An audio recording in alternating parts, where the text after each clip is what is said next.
A hag is a wizened old woman, or a kind of fairy or goddess having the appearance of such a woman, often found in folklore and children's tales such as Hansel and Gretel. Hags are often seen as malevolent, but may also be one of the chosen forms of shape-shifting deities, such as the Morrígan or Badb, who are seen as neither wholly beneficent nor malevolent. Etymology: the term appears in Middle English, and was a shortening of Hagtessa, an Old English term for witch. Similarly, the Dutch hex and German hex are also shortenings of the Middle Dutch Hagatis and Old High German Hagzus respectively. All these words derive from the Proto-Germanic *hagatis hon, which is of unknown origin. However, the first element may be related to the word hedge. As a stock character in fairy or folk tale, the hag shares characteristics with the crone, and the two words are sometimes used as if interchangeable. Using the word hag to translate terms found in non-English is contentious,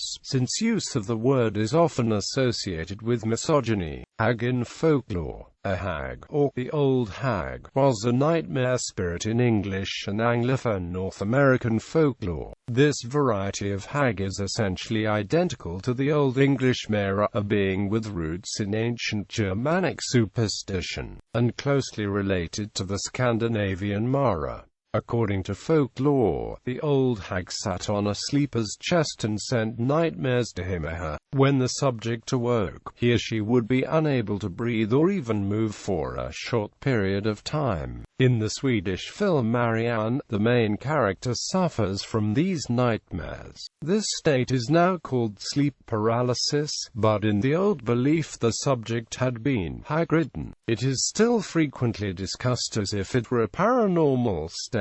Many stories about hags seem to have been used to frighten children into being good. The Northern English Peg Powler, for example, was a river hag who lived in the River Tees and had skin the color of green pond scum. Parents who wanted to keep the children away from the river's edge told them that if they got too close to the water she would pull them in with her long arms, drown them, and sometimes eat them. This type of Nixia neck has other regional names, such as Grindelow, Jenny Greenteeth from Yorkshire, and Nelly Longarms from several English counties. Many tales about hags do not describe them well enough to distinguish between an old woman who knows magic or a supernatural being. In Slavic folklore, Baba Yaga was a hag who lived in the woods in a house on chicken's legs. She would often ride through the forest on a mortar, sweeping away her tracks with a broom. Though she is usually a single being, in some folktales 3 Baba Yagas are depicted as helping the hero in his quest, either by giving advice or by giving gifts. In Irish and Scottish mythology, the Caich is a hag goddess concerned with creation, harvest, the weather and sovereignty. In partnership with the goddess Breed, she is a seasonal goddess,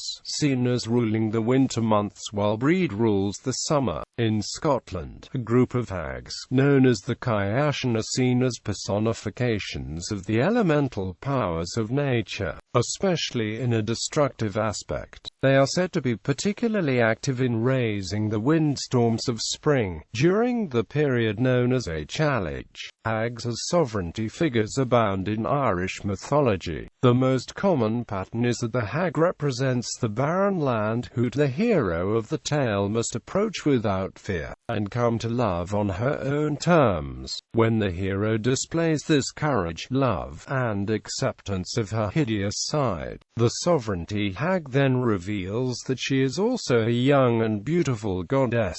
The 3 fates are often depicted as hags. In Persian folklore, the Baktak has the same role as that of the old hag. In English folklore, the Baktak sits on a sleeper's chest, awakening them and causing them to feel they are unable to breathe or even to move. Baktak also is used metaphorically to refer to nightmare in the modern Persian language. She is similar to Lilith, In neurobiology, the expression old hag attack refers to a hypnagogic state in which paralysis is present and, quite often, it is accompanied by terrifying hallucinations. When excessively recurrent, some consider this to be a disorder. However, many populations treat them as simply part of their culture and mythological worldview, rather than any form of disease or pathology.